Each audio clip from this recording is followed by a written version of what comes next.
thank you so much for joining me. And if you're new to this channel, I'm hoping to do more videos like this, where we interview some people that are a bit of a legend in the RPG community. So with me today, I have a really special guest that I'm super excited to talk to. So he has written tons of books. He's been working in the RPG industry for, I think, about 20 years now, since maybe 2003 or so, yeah, indeed. If that doesn't hurt too much to say. He's won lots of Emmy awards. You've been nominated for another one this year, I think. I've get up for like about an 8th one because there was one chapter of Practical. Well, still pretty exciting. You've written a number of novels, including your The Sword Defiant, which just came out this May, I think. Yeah, excellent. So I haven't read any novels, but I've been reading up on them, so I'll probably be getting them pretty soon. They look excellent. Thank you very much. Viewers of this channel will probably know you best, I think, from Tales from the Lone Lands and Ruins of the Lost Realm. So welcome, Gareth Hanrahan. Hello, and thank you for having me here. So I did want to just start out with kind of your history with RPGs. When did you first get involved with them? Not necessarily professionally, but just as a player. The first RPG I ever played was actually a Middle-earth game. Okay. I'd read Lord of the Rings as a child because my mother was a huge fan of Tolkien, so I read like Lord of the Rings first when I was 8 or something. Oh, really? And yeah.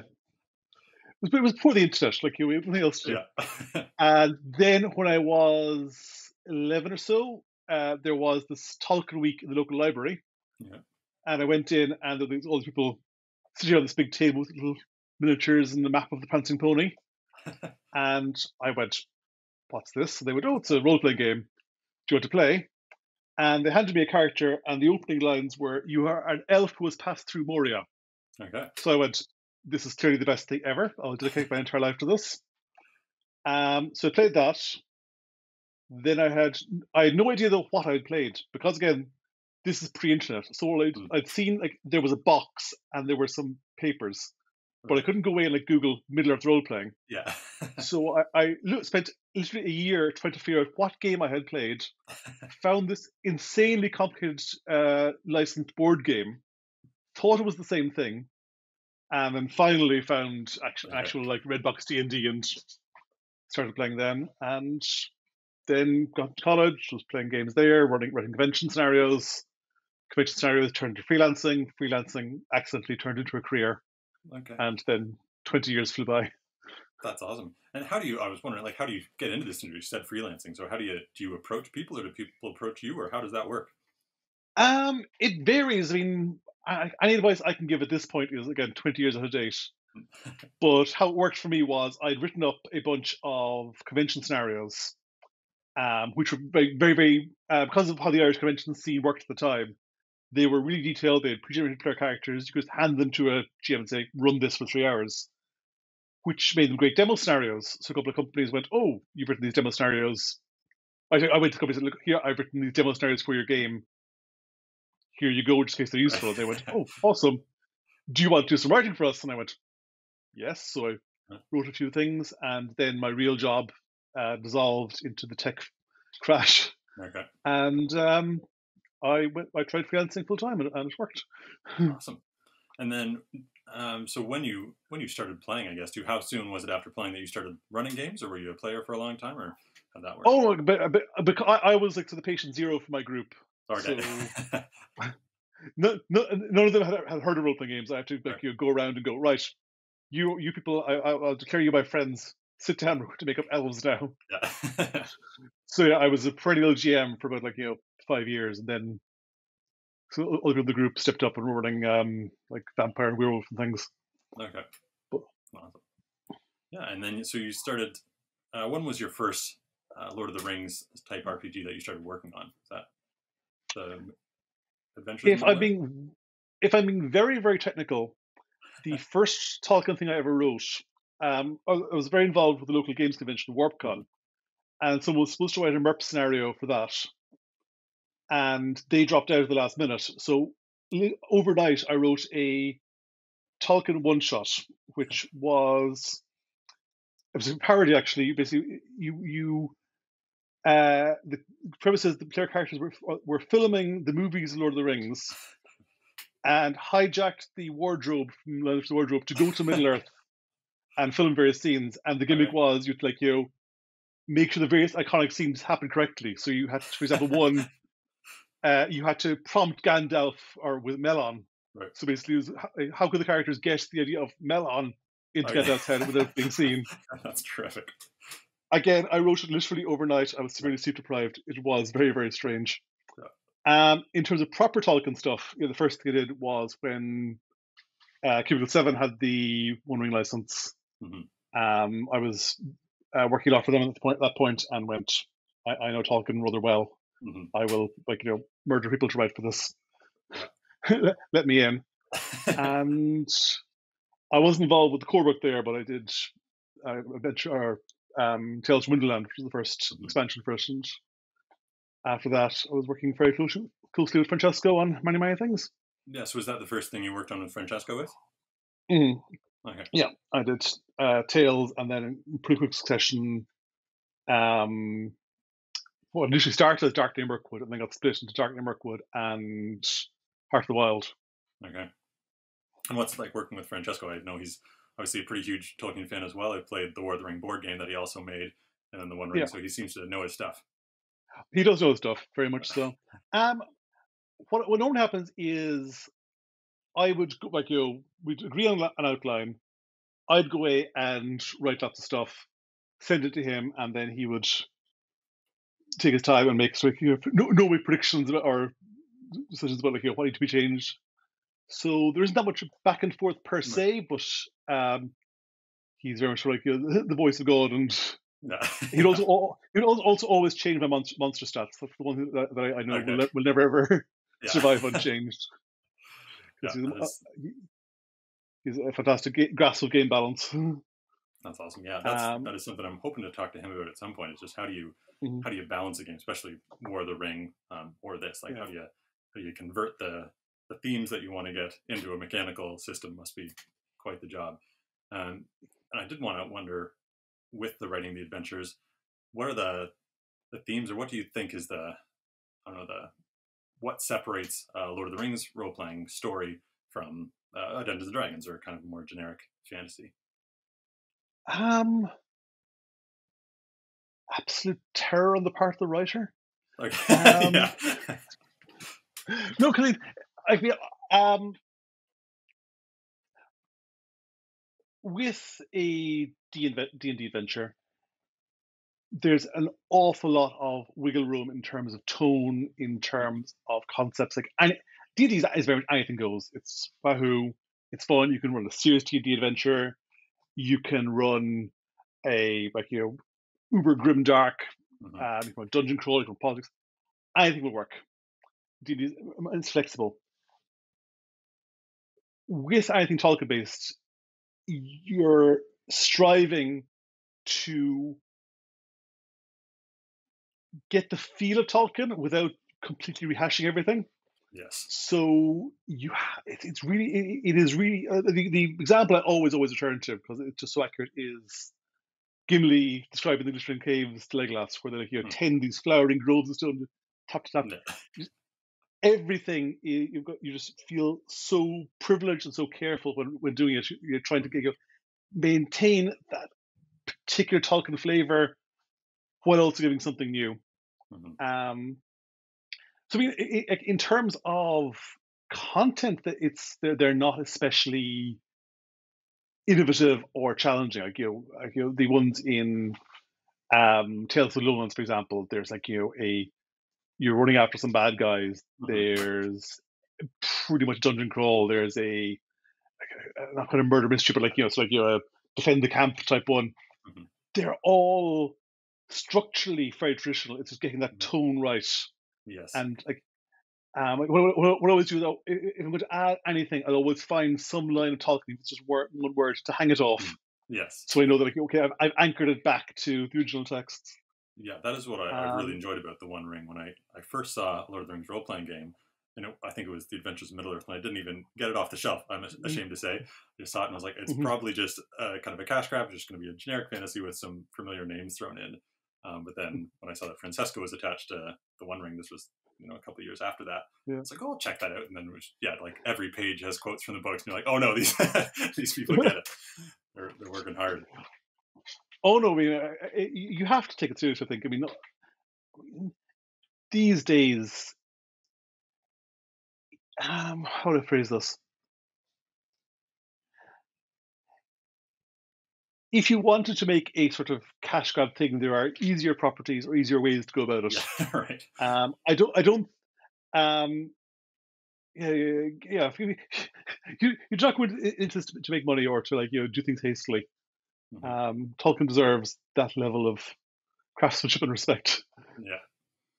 Yeah, and something else I really enjoyed is that it wasn't like the books haven't just taken from Lord of the Rings and The Hobbit. They've gone right back to Silmarillion. You've got stuff from what's the Tales from the Perilous Realm. Was there any Well, talk of not including? well, I mean, to be clear, the license is very much based on Lord of the Rings and Tolkien. We don't have access Right. to Okay. the rest of Tolkien's material. One can nod at it very, very cautiously. Okay. And not, but like that's like, Tolkien wouldn't have made that sort of artificial distinction between his books. For him, it was all part Yes. of his Hmm. Grand Legendarium. Um, the um, the strange origins of the license mean that there are this is like sort of semi-artificial divide Yes. within what we can access. So nothing from Silmarillion can be mentioned directly, but Okay. it is possible to to give a glimpse of the deeper realms in Okay. the elder days, mention them directly. Right. Okay. Because I knew Um, that with the film yeah, stuff, there's that distinction with the licensing, but I wasn't sure if it still no, applied to this. as far as I'm aware, it's sort of inherited down because everything is based Okay. off the original Soul Zane's license. Okay. Interesting. Do you have a favorite scene or character from any of the books that you particularly fond of? Um, ooh, I've always absolutely loved the scene where Smaug is talking to Bilbo. Okay, yeah. Just the dialogue of the dragon there Hmm. um, is just absolutely exquisite. Um, what else? I mean, the chapter the Grey Havens, like even having read Right. Lord of the Rings literally thousands of times, Yeah. well, maybe not thousands, but not literally thousands, but I would say at least literally hundreds. All right. I still tear up at the Grey Havens, which is Yeah. quite a feat. Hmm. Um, I also really love the Scouring of the Shire, and I love the Scouring of the Shire more and more as I get older because it's Okay. just it's weirdly gritty and modernist and depressing. And it's like all Yeah. tar roofed sheds and it really does feel have the sort of post war 1950s feel Yes. or post war Berlin feel the whole thing, which is Yeah. There's a big shift there right at the end. it's yeah. I've, one of my favorite weird talk anecdote, or one of my many Okay. weird talk anecdotes. I went through the history of Middle Earth books ages Okay. ago and Yes. went through it. And my favorite weird from that is in Tolkien's original draft, they meet Saruman on the road when they're heading north Hmm. after the whole venture, and Merry gives him the pipeweed, and Saruman is really good. Well, thank you so much, thank you for your charity. All right. And they go out to the Shire, and the whole secrets of the Sky of the Shire, and they get to Sharky, and Sharky is literally just some random orc. Okay. And then Tolkien goes, "Oh, hang on a Yeah. second." Goes back, scrapes that out, changes, puts in Saruman, and we get the. But Right. it's fascinating how writer can feel like it's setting something up perfectly, and then Yes. the writer can mess it up on their first draft, and Yeah. then look back and go, "Oh, that's what I was trying to do." Yeah.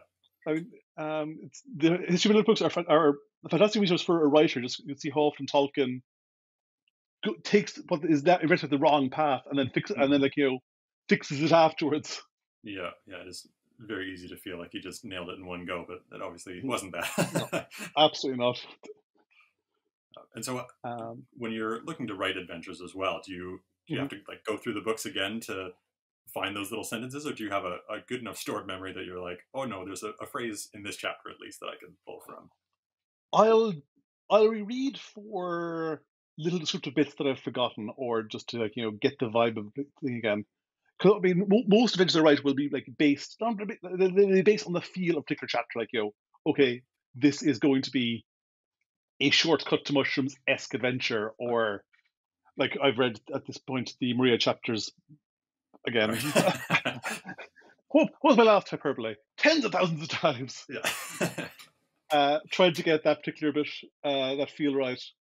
But I mean, I'd like to say that I have such encyclopedic knowledge of the books that I don't need to reread them every time. But that's it. Every time I read them, I find something else I didn't notice, or Yes. Yeah. some little turn of phrase. So yeah, I will. This copy has never been Right. far from my Yeah, desk. that looks well worn. Oh, that's the replacement copy. Okay. That's reference copy number 3, I think. Oh wow. She doesn't refill.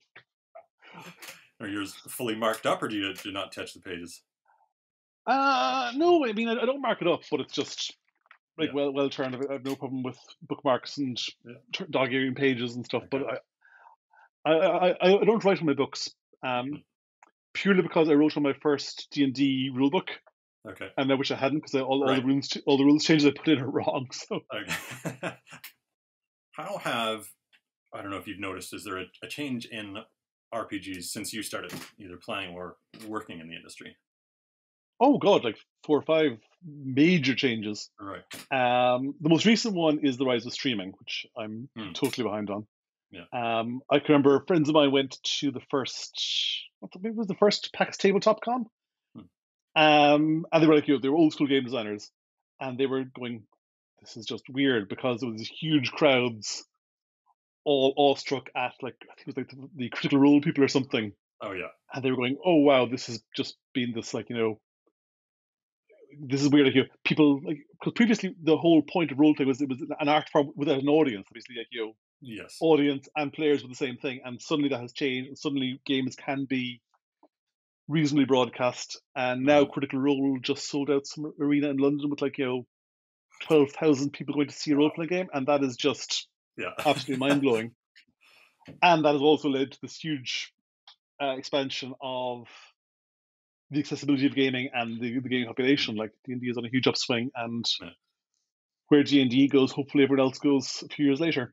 Right. But I mean, I came in when D20 was just kicking off, and there was this sudden huge spurt of fantasy games running again.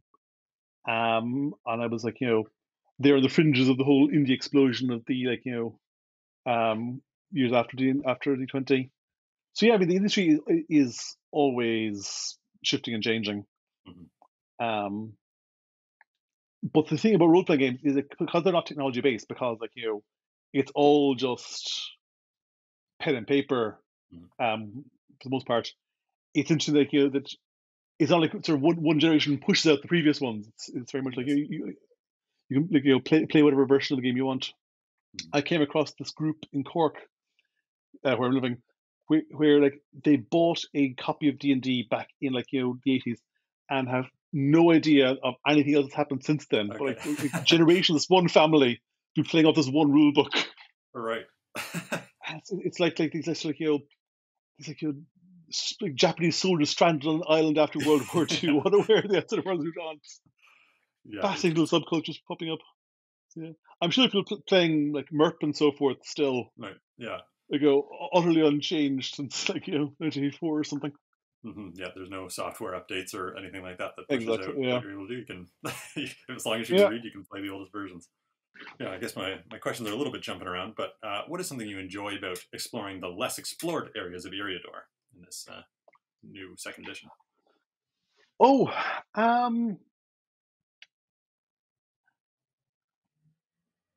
partly it's just like with Eriador, rollers sort of like they pretty much zoom through it or skip the road anyway in the actual text. So it's, again, it is largely unexplored, but you got all the history of it, because you got like the appendices and like the history of the North Kingdom and the wonder. You can sort of see Tolkien playing with history books, going, here are all these kings, and here is this king's triumph and this war, like, and this. Large. I mean, and you've got to all this history, and then you're going, okay, hang on, all that history is centuries upon centuries in the past Hmm. for people living there presently, so they have no idea what. So it's all it's basically working out how that history would impact a particular place, working out what the echoes of it are, and then see which of the echoes would survive in the present day. Hmm. So it's like it's not completely unexplored, but it's very much palimpsest, where basically you have the text under the land, so to speak, Hmm. scraping it away, going, what Right. survives, what's left. Yeah. Um, so the other challenge is, or not the challenge, but sort of like the question mark I always have is Middle Earth that full of weirdness, or the party just happened to hit Right. all the weird things? Like, Yeah. because for example, the hobbits go like they lead the Shire off through the old forest, talking like monstrous trees, also weirdness down there. They're going to Tom Bombadil, leave Tom Bombadil's house, chat later.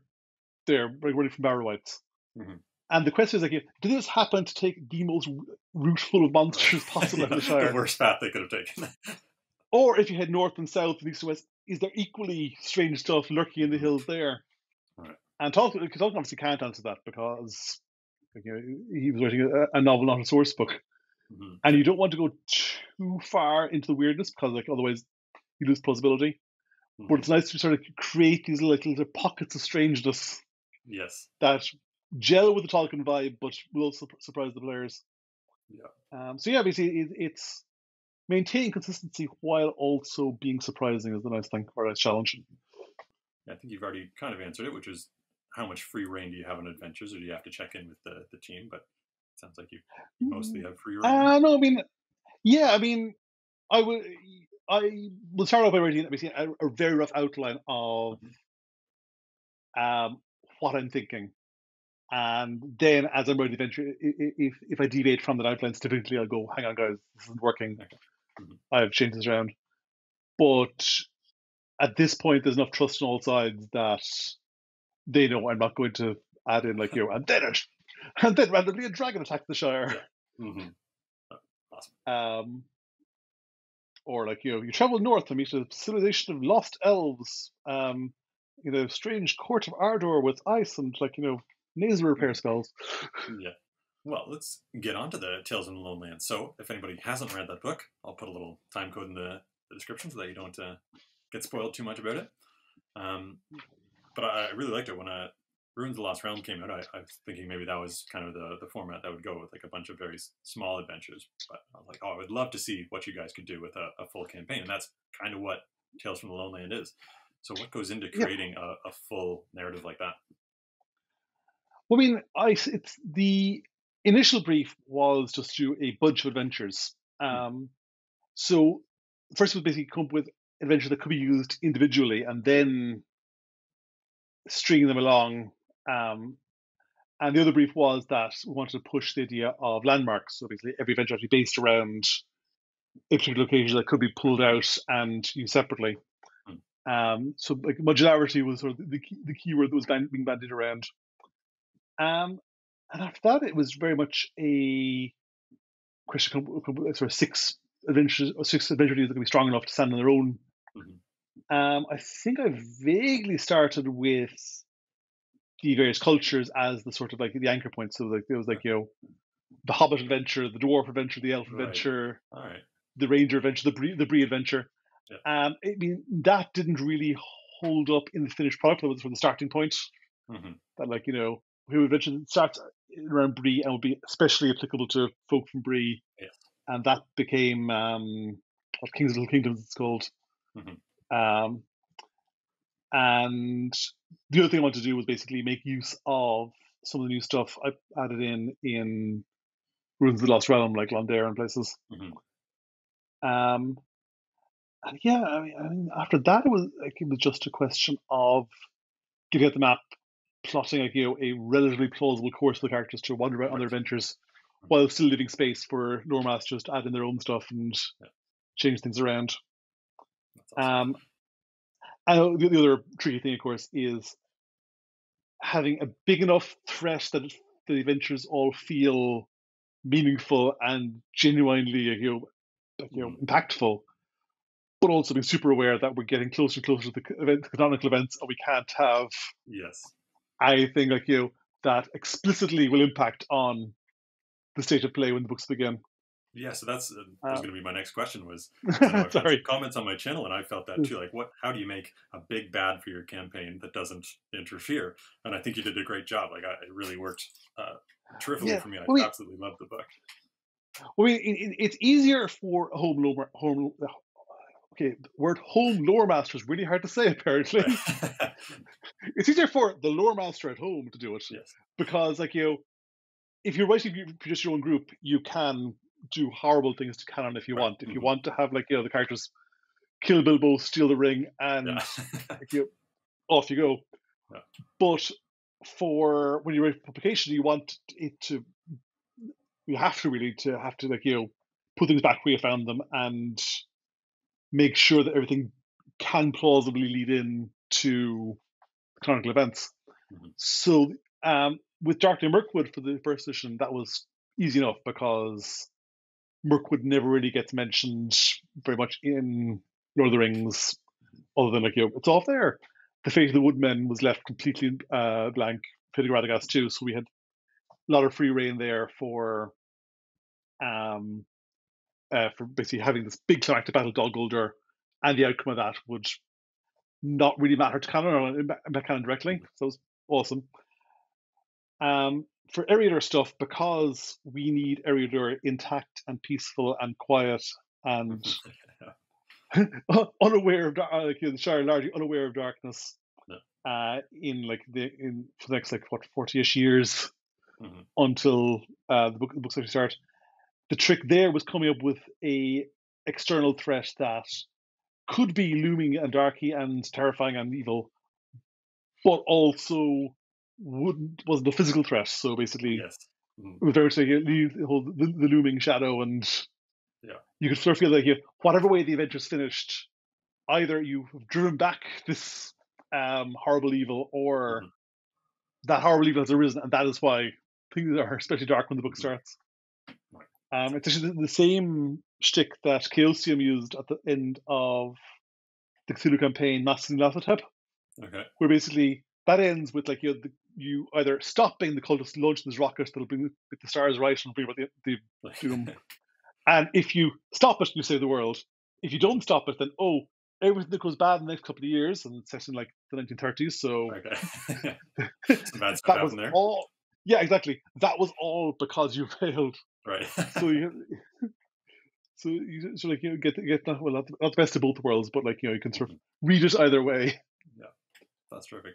Now, I really liked the Hill of Fear, and one of my favorite elements are there's kind of two big ones when they go to the Isle of the Mother, and it's revealed what that is. I pretty much stood up and cheered. I was just like, "Oh, that's so good!" It really worked. I've read Children of Horn a whole bunch of times, and it's one of my favorites. So having that come back in was super exciting.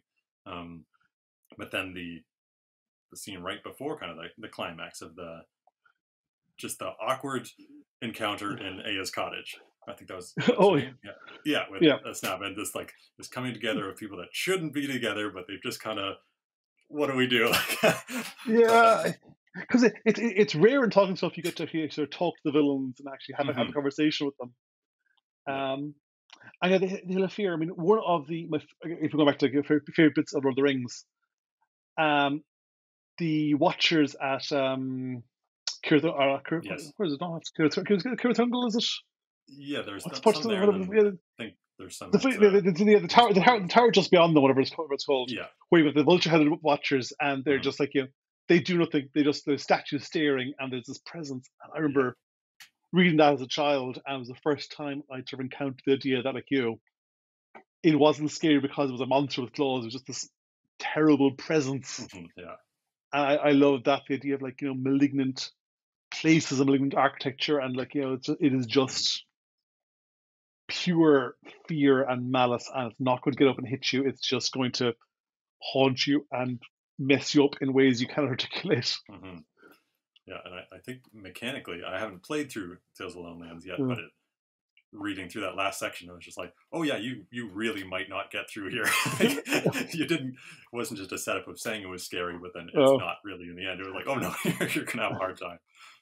Yeah, no, the whole hope despair mechanics aspect of the One Ring is just fantastic for doing that sort of psychological destruction of player characters. Yeah. It fits so well with the books as well. Just the way the toll the ring takes it in front and so forth. You couldn't do that without specific hardcore mechanics. Yes, yeah. I think that's mostly all I have about the One Ring. But now you've written several books and you've just released your latest one. Can you tell us a bit about that? Yeah, actually, this one, the Sword Defiant, is very much a tribute slash reworking parts of Tolkien. Okay. The original inspiration was there's a line in Tolkien's Intro to Lord of the Rings where he goes, "Oh, if Lord of the Rings isn't based on the events of World War II, if the real war had directed the course of the novel, then the ring would not have been destroyed but used against Sauron, and Barad-dûr would not have been destroyed but occupied." Occupied Barad-dûr. So there's this idea. Right. So the sort of the starting gimmick of this adventure or this novel is 20 years ago, a bunch of 9 heroes who were like, an elf, a dwarf, a couple of human heroes and so forth, brought down the Dark Lord, and instead of destroying his evil fortress, they've ended up occupying it. And they've been ruling there for 20 years. And one of the characters who's sort of Sam Gamgee-esque, if Sam Gamgee was like also Conan, he's like, at this point he's like, nearly unstoppable fighter, but he was a farm boy and still thinks of himself as just this simple ordinary guy. He was the one they entrusted with this dark sword of evil, the Spellbreaker, which was sort of the One Ring-esque equivalent. And it's been whispering to him and tempting him towards darkness and slaughter for years. He's been resisting the burden. And then he learns that it looks like the Dark Lord is coming back, and one of his friends is possibly responsible for doing that. And he doesn't know which of them. So basically, it turns sort of a murder mystery-esque thing where he's not that bright. So he has to rely on this sword ultimate evil to prompt him along. Awesome. Yeah, that's book 1, and I'm literally working on book 3 in another window, or would be if I hadn't closed it to free up some memory for this. Awesome. So where can people find your books, and where should people follow you? Oh, the books should be available in pretty much all good bookstores. They're published by Orbit Books, so they've got a fairly good reach. If not, then Amazon will provide. Right. I would normally plug my Twitter handle, but Twitter is gone apparently, so x.com/ I'm basically Mytholder, MYTHOLDER, on all the socials will find me, or garhanrahan.com. I'm working on novel 3 in that series, and a bunch of other role-playing stuff, including Maria, which, as I said, I've been told not to talk about, other than the fact that it is mostly done, and there will be more news coming out. When's Gen Con? About a week and a half. Okay, excellent. That's very exciting. If people have any other questions, they can always ping me on whatever social media survives the coming doom. And thank you very much. Keep all right, thank you very much, Gareth. It was absolutely wonderful to chat with you, and wish you all the best with your coming work. Thank you so much.